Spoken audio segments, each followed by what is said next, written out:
Hello everyone and welcome. My name is Dr. Heather Carden and I am coming to you live from Ask Dr. Heather. I want to apologize for missing our normal Thursday night 7:30 chat or health flicks, but just have been having some technical issues and let you know this Thursday I will be on a military base again. I may have a problem with Wi-Fi. I will try to let you guys know, but I listen to you and I love your advice. Let's talk about hormones. Like, what the heck is up with hormones?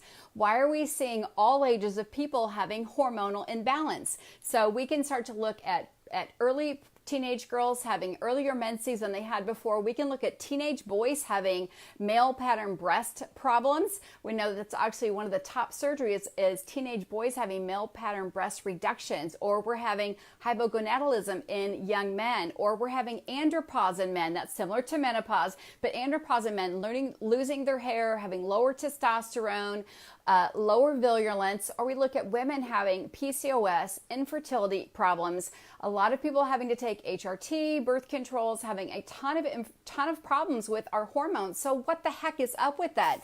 Well, let's just talk a little bit about biochemistry. I just printed a sheet and hopefully I did this right. So when we talk about hormones, it's really a multifaceted topic because it's more than just estrogen, it's more than just testosterone, it's more than just ovulation, it's more than just, starting your cycle and stopping your cycle. So there's much, much more to that. There's some genetic factors, absolutely stress factors, and absolutely dietary factors. So I'm going to take the top 8 factors and go backwards. But we first have to talk a little bit about how our body makes hormones. We know that our body makes hormones from cholesterol. So with that being said, hopefully I got this right tonight. So when we look at hormones and we look at cholesterol breaks down into pregnenolone, which you can see breaks all the way down into things like testosterone, diestriol, DHEA, which is our anti-aging hormone. Also cortisol, we start to talk about stress, estrone, estrol, estriol. So I will put this at the bottom. It's also on my blog, but cholesterol starts this whole cascade of effect. So we talk about our body manufacturing hormones from cholesterol. We have this major circuit in our brain called the hypothalamus, which tells our pituitary what to do. The limbic system is also in there to play. Limbic system is our emotional system. So if our emotional component, which is our limbic system in our brain, gets involved, then comes the pituitary. Maybe thyroid releasing hormone won't happen. Follicle stimulating hormone could be out of balance, luteinizing hormone, growth hormone, gonadotropin hormone. So lots of hormone words there. We also know insulin's a big player there as well. So if some people just talk about stress and cortisol, you're going to see again, cortisol is a main player right over here. And we talk about all of our hormone imbalancing. And again, DHEA is our anti-aging hormone. But if things are not making if we're not making cholesterol, if we're not eating healthy fats to make cholesterol, or our gut is off because of it, we're not going to make those. Or conversely, if our brain isn't getting enough fuel, it's not going to release them. Or we're going to talk about some things that actually disrupt the communication between the brain and the rest of our body. So let's start with number 8. So number 8 on my list of how do we start identifying what could possibly be disrupting my hormone. Number 8 is actually super simple stuff, but it's called endocrine disruptors. This sounds funny, but it's things like using the microwave or microwaving your food. Food should be cooked from the outside in. Think of a campfire, not from the inside out, and that's what microwave does. Or if you're cooking with plastic, we know plastic leads to xenohormones. Dryer sheets, we already did a little short topic about dryer sheets being a hormone disruptor and having more than 20 toxic elements in there. Also, things like candles can be hormone disruptors. So we talk about the chemicals that we're breathing, like air fresheners and candles, things we're putting on our body like our dryer sheet and our clothes. Maybe you work in a nail salon, maybe you work in a dry cleaning store. Think about how awful those smells are there. Maybe you're around blue light and you work in computers all the time, which is visualized into your brain. Your brain is right here where our limbic system, our emotional system, our I would say the circuit breaker to the rest of our body, tell our rest of our body what to do. Even self-care products like shampoo, hairspray, makeup, all those things can actually cause hormone disruption, or even heavy metal toxicity if you have a lot of metals in your mouth, or maybe you work outside on the road crew and you're around a lot of those toxic elements, or maybe you work in a recycling center, you're around all those toxic elements. So those can also play, but that's number 8 on my rule of what can cause hormone disruption. So those would be environmental facts or things around us that we absolutely can control some of those, right? We can control, we don't have to light the candle that gives off a bunch of stuff. We've talked about that before as well. So we're going to go on to number 7, which is sleep. Sleep actually could be number 1 as well, but sleep is our secret weapon. If we don't get enough sleep, our cortisol doesn't recycle. Again, we looked at that sheet. Cortisol is a super component, important component as we talk about our hormone inflammation. So what happens when we go to sleep, we're supposed to go to sleep, our body resets, recycles, and repairs. Just like when you turn off your computer, not restart, but actually turn all the way off the computer, reload, reboot, and then restart. That's what happens every single night that you sleep. So if you're sleeping on toxic dryer sheets or a mattress that may have bed mites or dust mites or super old, or maybe you have a lot of blue lights and stuff around your room and your candle and you're not getting enough sleep, and that's going to cause your cortisol to be out of balance, you're going to see that's also going to cause your hormone to be out of balance as well. We also know that cortisol is our fight or flight muscle. So our fight or flight hormone response also comes from cortisol. So that can play a major component in hormones. Number 6, beware of over-the-counter pharmaceuticals and also prescription pharmaceuticals. Like even things like birth control you think are actually solving the problems for hormones is actually just covering up. Our body can make its own hormones. So if we're taking it synthetically, not naturally, but synthetically, because you can take natural hormones to help replace that, then it also can cause a whole cascade. Maybe you're a person who's had to have some part of your organ removed. Maybe you've had to have an ovary removed, or maybe part of your cervix, or maybe a testicle, or maybe part of your breast, or maybe something of your adrenal glands. All those things come into play, and we're talking about how a normal regulatory hormone comes into play. Hormones change every moment, every hour of the day, whether you're male or female, whether it's growth hormone when you're a young child, or things like estrogen, testosterone, progesterone. All those things have a huge play. So also we start to talk about things like anti-inflammatories, which actually can inhibit or mess up, so to speak, the whole cascade of how our body actually digests fats. Antidepressants, we know one of the side effects is it can cause sleep issues. It can have suicidal tendencies. There's some anti-inflammatories that you say, expect to gain 20 pounds. Well, that's because that's disrupting that whole cycle from our brain to the rest of our body. And I'm not going to call out any manufacturers. I don't want to call out any name brand prescriptions, but let you know that if you are taking prescriptions and you're having hormone imbalances, maybe it's for blood pressure, maybe it's for antidepressant, maybe it's for cholesterol, then please just look it up, talk to your pharmacist, that big packet they give you, actually read it and see if that can cause some of that imbalance that you're actually experiencing. Even things like taking Sudafed or even some over-the-counter stimulants can disrupt our cortisol. It can cause added stress to our body. So even those 5-hour energy drinks can actually disrupt our cortisol level, our stress level, which can ultimately disrupt our hormone cycles. So that is number 6. Beware of over-the-counter natural things that you may take, like decongestants, something for cholesterol, or prescription drugs, antidepressants. Again, there's a whole big list, but simply look at what you're potentially taking. If you're not taking anything, number 6 doesn't apply to you. So number 5 would be nutritional voids in your body. So that can be things like if your body's deficient in magnesium or calcium, which is our body's natural tranquilizer, we're not going to get to sleep. We're not going to make the cortisol that we need, and our body's going to be totally out of balance. Maybe you're taking a bunch of Tums or Pepto-Bismol. There, I said I wasn't going to name names, but I'm doing it anyway, or over-the-counter Tagamet, things like that that actually alter your stomach acid. Well, what comes after our stomach for digestion? Our gallbladder and liver. Where's cholesterol manufactured from? It happens in our liver. So if you're taking things that alter our normal digestive process, even if they're over-the-counter stuff, it can absolutely cause hormone disruption and out of balance. So we also look at things like omega oils, which can be very healthy to take, which actually can help your body make better quality of cholesterol, to make better quality of hormones. If you're deficient in those, we're also going to talk about ketones, because those are such an important player as in hormone regulation and telling our body what to do. But even being deficient in things like trace minerals can actually cause hormone disruption and cause things to be out of balance. For example, if you're iodine deficient, this is probably something maybe you know, maybe you don't know, but I hear a lot about polycystic ovarian disease. I hear a lot about thyroid imbalances. Well, let's just talk about iodine. Again, that's a trace element. You could be deficient in iodine. The highest quantity of iodine is actually found in the ovaries. Well, iodine also converts T3 and T4, which are your thyroid hormones. T3 is converted to T4 via iodine in the liver. But if your body's deficient in iodine, it actually goes to your ovaries and starts robbing the iodine from your ovaries to help the thyroid. thyroid. So everything is connected. Maybe you're having little white spots in your nails. That actually can be a zinc deficiency. Zinc is super important for making testosterone. And testosterone is not only a male hormone, it's also a female hormone. So we'll talk about those imbalances as well. But know that there can be nutritional deficiencies that are leading to any of those imbalances. Things like zinc, things like magnesium and calcium, even iron, those simple things. You can actually use essential oils to help balance out your body. And the nice thing about essential oils is there's really not any negative effect to them. Maybe you're taking something, you're going to see holy basil is one of the top ones that people will use to help regulate hormones, whether it's a hot flash, whether it's during menopause, whether it's during PMS or postmenopause or andropause for men. So some of those things can be very, very helpful to your body, and there's not a whole bunch of side effects to it, but it can help facilitate your body to get that communication going back through. So I have a whole list here I'm going to read. So there can be things like clary sage, lavender, clarion, fennel, sandalwood.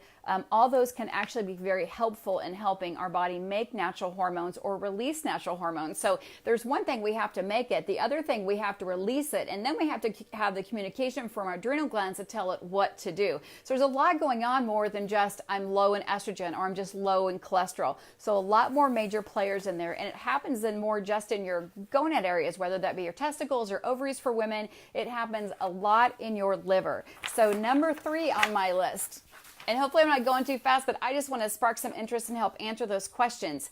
Added emotional stress. So our fight or flight situation, our mode that happens in our adrenal glands, epinephrine, norepinephrine can absolutely disrupt our cortisol, can disrupt our sleep, can disrupt our body from releasing an egg. It can disrupt if our brain is in shock. So if our melatonin is off or any of our neurotransmitters, we've got about 12 major neurotransmitters from GABA and other things like that. If any of those players are off, it absolutely can disrupt our body from releasing follicle stimulating hormone, luteinizing hormone, growth hormone, gonadotropin hormones, thyroid releasing hormones.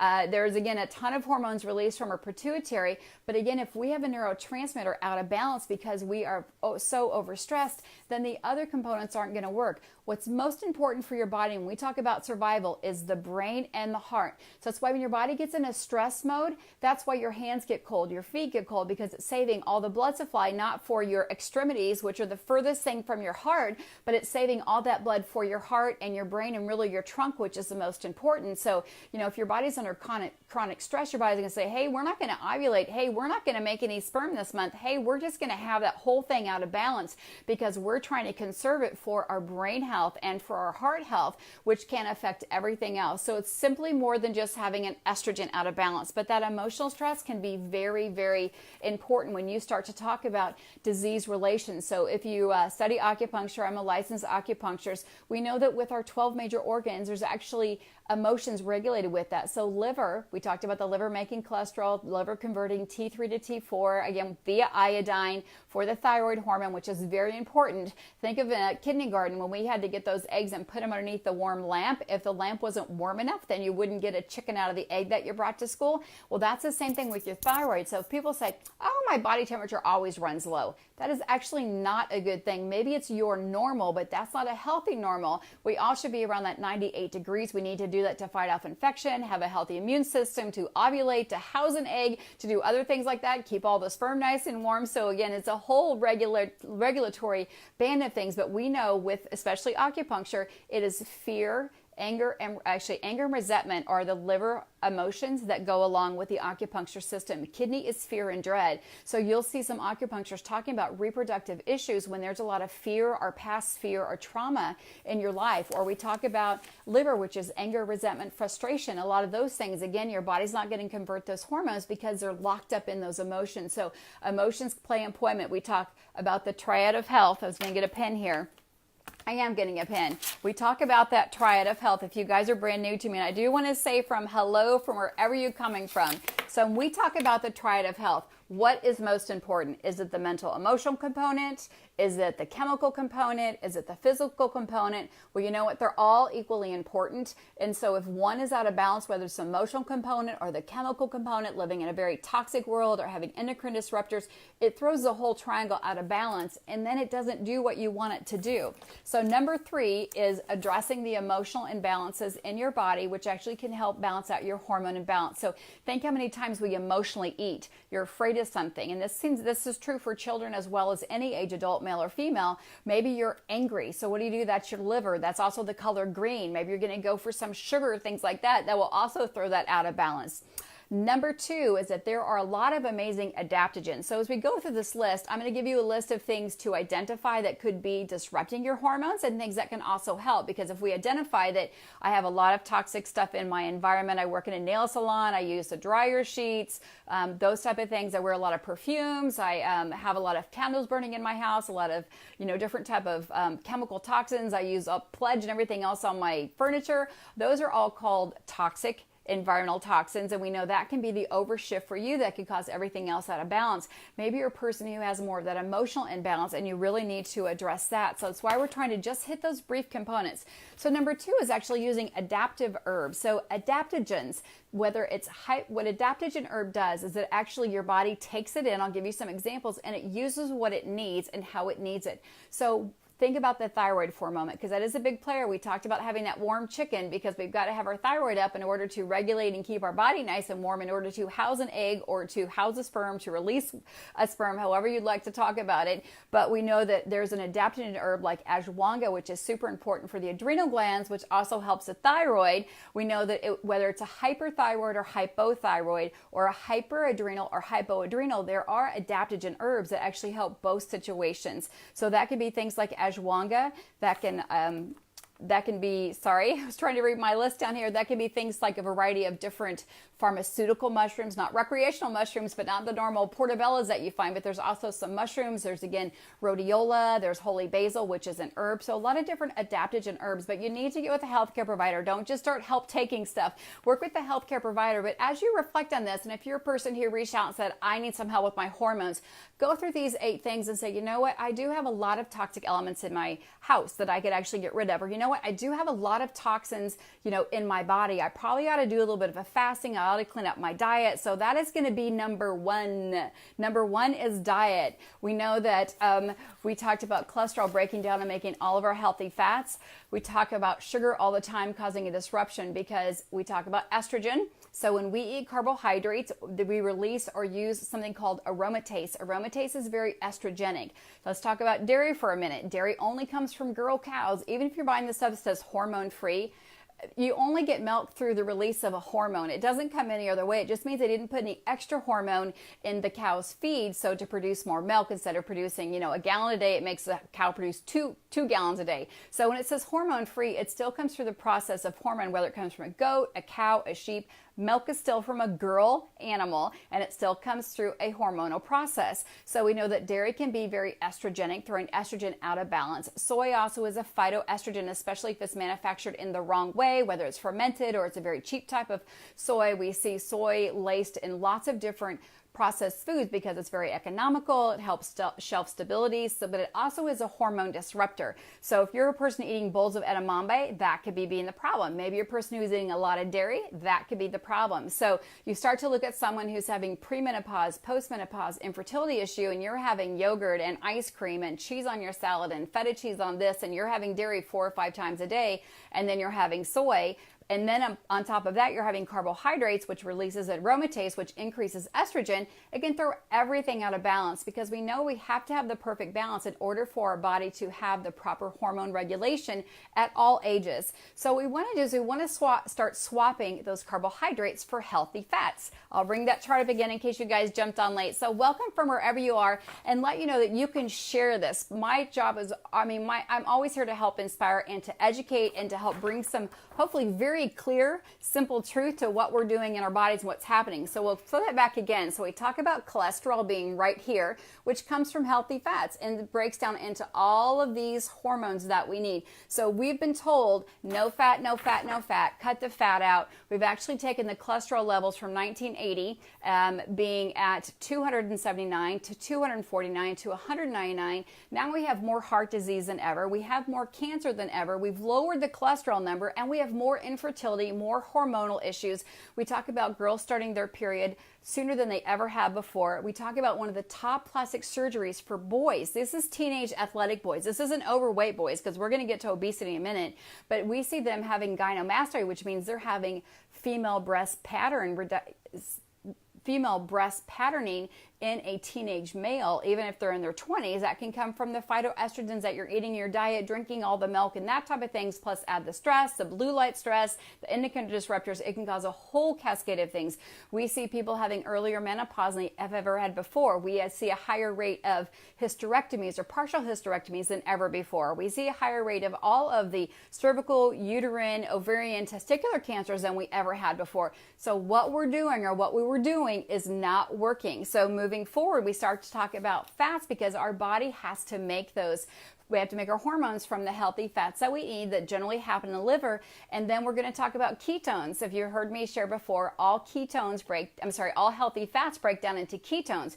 Ketones are neurosignalers, are regulators. So how do we know when to ovulate? We don't just roll the dice. It's actually our brain that tells our body when to ovulate. Same for male, or same for the starting of menses. So when does the girl's menses start? Well, it's actually kind of predetermined in their brain. There is some genetic component to that.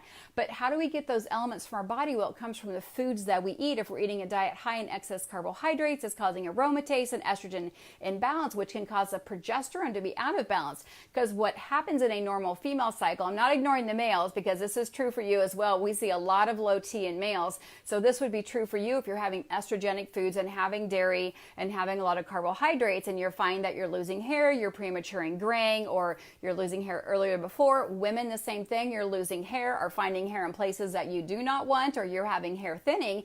It can absolutely be from the hormone disruption happening in your body, because what should happen in a normal cycle is the first 1 to 5 days when you're cycling for females, our estrogen and progesterone should be pretty low. And then about day 5 or 6, we ovulate. That's done through the pituitary, telling the pituitary says, hey, you need to release an egg. So there is a release of egg, the rise in estrogen. I know I'm backwards. The rise in estrogen actually says, hey, let's get that egg released. And then the estrogen drops. And then the progesterone actually starts to rise day 15 through day 28. If it gets implantation, progesterone continues to rise. My hand's way over here. Progesterone continues to rise, but if after estrogen has caused ovulation, it goes back down. But what happens is, even if you get implantation, but your estrogen is too high, you don't have that good balance, because progesterone needs to be high for implantation and continue higher on as your body gets further along with pregnancy. Estrogen needs to stay pretty low, and then it comes up to help with those healthy fats. But that balance between there is so important. So not only do we have to eat the right healthy fats and lower the carbohydrates and let out the sugar and reduce the toxins and reduce the emotional and all the other stress around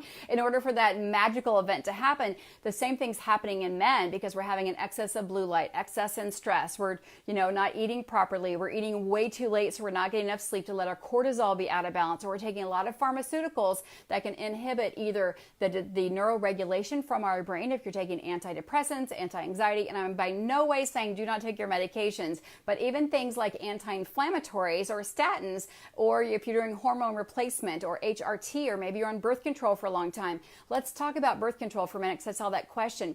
So we all know what happens with normal oral birth control is that it tells our brain not to ovulate.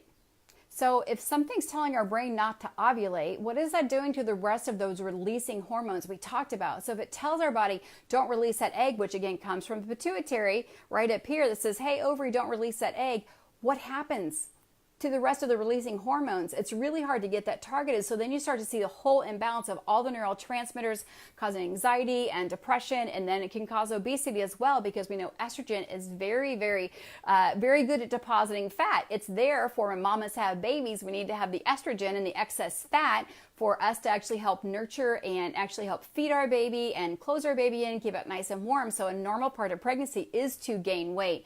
A normal part of menopause is not to gain weight. A normal normal part of andropause for men, which is androgen or pause, so male menopause is called andropause, is not to gain weight or be higher in estrogen. And we're seeing this all the time where people are having very, very high estrogen levels. They're having very low cholesterol and very low testosterone because it's getting flipped upside down, either because we're having an environment that's high in estrogen, we're eating high estrogenic food, we're high in stress, we're not getting enough sleep. So there's a lot of factors when we start to talk about that, because I know I got questions about infertility and vaginal dryness, or maybe erectile dysfunction. I saw PCOS, infertility, clumpy cycles. That's an adrenal imbalance every time you have clumpy, heavy cycles. So we do have a lot of amazing natural things out there can do. You can do like acupuncture. There's lots of herbs you can do. So again, I'm going to jump back to ketones because I saw that word come about. What about ketones? Well, ketones, as we are finding out now, we've studied them over 100 years, are actually the communicators to help tell the rest of our body what to do. So not only do ketones help our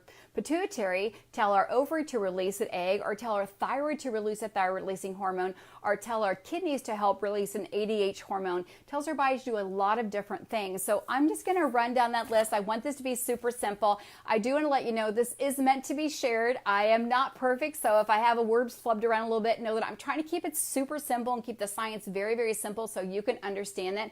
And if you are a person suffering from a hormonal imbalance or pre-hormonal imbalance, like maybe you think your hair is turning gray, or maybe you have a history of your family turning, your female or males having their hair turning gray. Again, some of it is genetic, but a lot of it is environmental and food induced. If we don't eat, we can't make hormones. If our body's so stressed out, we cannot release those hormones that we make. If we're so fat deficient and we don't eat enough fats to make ketones, and because we're eating so many carbohydrates or we're not eating enough of anything, then we cannot make enough of those releasing hormones to tell the rest of our body, whether it's our thyroid, our heart, our kidneys, our pancreas, our adrenal glands. All those things are regulated through our brain via a whole bunch of different systems, but that's just a simple science of it. So we're going to go back from number 8 and say you could be experiencing an imbalance in your hormone or having a symptom of hormone imbalance if you are exposed to a lot of endocrine disruptors, microwaving your food all the time, eating in plastic, drinking water in plastic all the time, laying in dryer sheets, working in a toxic environment like on road construction or a nail salon,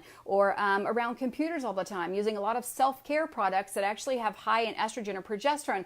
A lot of the expensive facial creams actually are high in progesterone, which actually will cause everything else to be out of balance because it's supposed to run in a nice little balanced system. Number 7 was sleep. We know that there's about 90% of people who are sleep deprived. So for adults, no less than 7, no more than 9. And remember, it kind of starts when you go to bed, not when you lay in bed with your book or your computer or your tablet. It's actually when your body starts to get into that REM sleep, which generally happens 4 hours past your last meal. So get enough sleep can be, again, causing a lot of hormone disruption. Beware of different medications and over-the-counter supplementations and stimulants. So just simply look up the side effects from that. Just Google when we're done here. There are a lot of natural supplements that can help, or if you have some deficiencies like magnesium or iodine deficiency, zinc, all those things can play a major role in having deficiency. Deficiencies in just trace minerals and natural elements can cause our body not to be able to make those.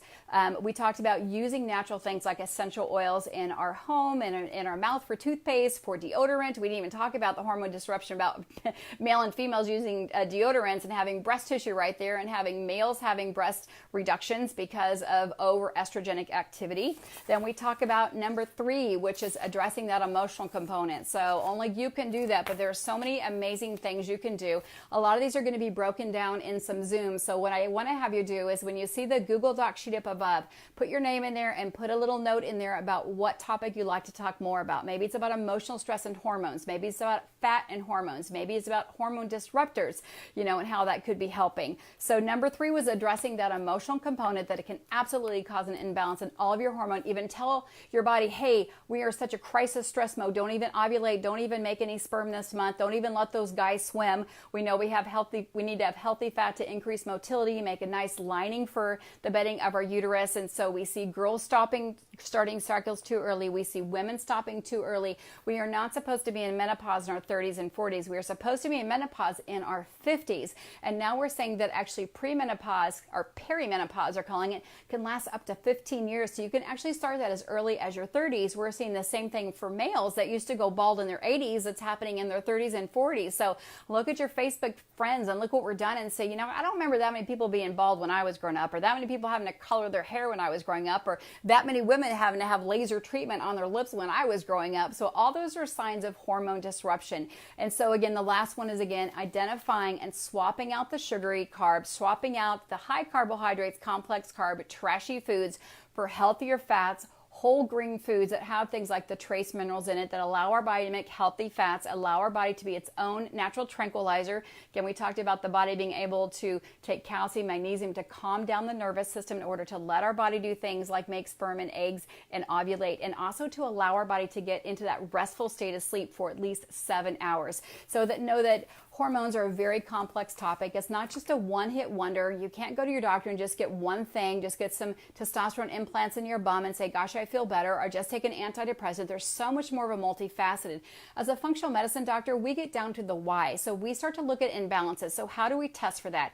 Well, we actually take a really good subjective clinical interview and talk about things like if you're noticing any of these things, these hormone disruption, from weird hair colors to losing hair to having excess hair to having fat you never had places before. We also talk about how you're sleeping at night. So we talk about those, and then we get a good clinical history. Then we can do things like saliva testing. We actually test the saliva every 3 or 4 days throughout a normal cycle. If you have an extended cycle, you do the same, because we know cycles, hormones are changing every minute, every hour of the day, depending on what we're doing, what we're eating. But again, think of the female cycle. We ovulated at mid-peak cycle, right? And then we get a mid mucus discharge, and then we actually hopefully get ovulation, then we get implantation if that's our goal, and then fertilization if that's our goal, and then have a baby. If that's not our goal, then we still want to have a regular cycle throughout the month. But just think about that. It's changing every minute, every hour of the day. So what you're sleeping, what you're doing, how you're living, how you're breathing, all of that affects your hormone cycles, whether you're male or whether you're female, because we're seeing low T all over the TV today. There's even clinics designated to low testosterone for men, but testosterone is also super important for women's heart, women's strength, right? We know we lose lean muscle as we start to age. So just think about that being multifaceted, and there is a small genetic component to it. So we talk about male pattern baldness. That can be a genetic component. Early grain can be a genetic component. There is a lot of history information out there that, females, girls generally start about the same times that their moms did for their female cycles, and they generally tend to stop at the same time. Those numbers are getting all skewed because of all those hormone disruptions, from stress to food to lack of sleep to blue light from computers, all causing that to be out of balance. So I want to thank you guys for being here today, and hopefully I got a lot of those questions that you answered. I am really sorry I didn't pop on this Thursday, because my son is actually graduating from military basic and AIT. We'll be on a military base, and sometimes Wi-Fi is super hard. So our 7:30 time, I'm still going to try to make that on Thursday night. If not, I'll post one. But I want to thank everyone who reached out and said, hey, can you talk about PCOS? PCOS is polycystic ovarian disease. We know it's caused from an elevation of high testosterone, which can be a result of a high carbohydrate diet as well, or an iodine deficiency. So we can break down each individual one. So just let me know what you want to hear more about, and then we'll just do some short private Zooms on them. But I want to just give an overall kind of view of what's happening with your hormones. Why are they being wacko? Why are they out of balance? Why am I sweating? That could be insulin. We didn't even talk about that one. I should have put that number 1 as well. And we talk about reducing the carbohydrates, because if you're having that glass of wine before you go to bed to try to calm down the nervous system, it's actually going to cause some hot flashes, going to disrupt your sleep. Also, alcohol cuts off your antidiuretic hormone via kidneys. That can cause some disruption, make you get up in the middle of the night to go to the bathroom, which will interrupt your sleep, which will interrupt your cortisol. So there's not just one thing. It's all multifaceted. Our bodies are uniquely divine individual beings. So we all have a different genetic component. We are all uniquely individual. We all have a different health history. So there's no one set treatment for each person that would work for everybody with PCOS or everybody for infertility. There is just a wide variety of things going on in your body. We, again, are remarkable being from each individual cell and how that works. That's why I love this subject about hormones. But know that as a functional medicine doctor, we get down to the why. Maybe it's just your liver isn't healthy. Maybe it's your pituitary or hypothalamus that isn't functioning. Maybe it's all about your adrenal glands. Adrenal glands do 3 different things. They help control your mineral balance, which can be blood pressure issues, orthostatic hypertension, POTS. Also helps control the release of your sex hormones. Also controls your corticotropin hormones, which are your steroid hormones, your anti-inflammatory hormones. Yes, we're supposed to make anti-inflammatory hormones. So our body is actually its own pharmacy. We take the food that we eat and we break it down and we make our hormones that we need. Again, hormones are lots and lots of different hormones. We also make our neurotransmitters from the foods that we eat.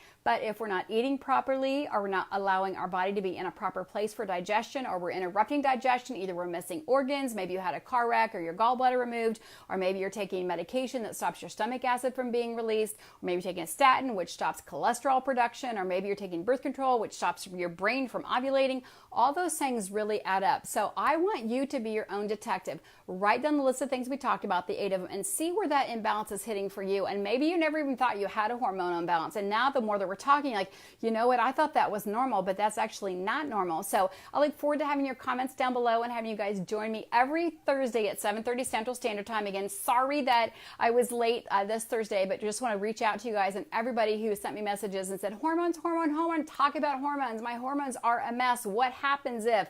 So we'll talk about that next time. What happens if we've taken away an ovary? What happens if we had a hysterectomy premature? What happens, if things are not working like they should? So we'll absolutely talk about those next time. I want to thank you guys for joining me, and please feel free to share this and let me know what other topics you'd like to hear on our Health Flicks. If you've missed the past Health Flicks, we are working diligently to get those transferred over to my YouTube channel, which is Ask Dr. Heather. If you guys want to know how to start a low-carb ketogenic lifestyle, then I want to encourage you to go over to my blog, which is posted right at the top, AskDrHeather.net. You can download your free guide to kickstart your day in the right way. There's a list of foods that are, very, very friendly, very autoimmune friendly, and start eating from that list of foods. Lots of healthy greens and fats and proteins, and you can't go wrong eating off that list, because that'll really help you identify if you're not eating foods on that list, then they're probably eating garbage, which is not going to help your body be its own pharmacy, make your body's own natural neurotransmitters, makes your body's own natural hormones and sex hormones. So again, thanks for joining me. Thank you for inspiring me to get in this topic and talk a little bit more about it. And again, I look forward to hearing from you and all your thoughts and questions on this topic. Have an amazing day, and I'll see you guys soon.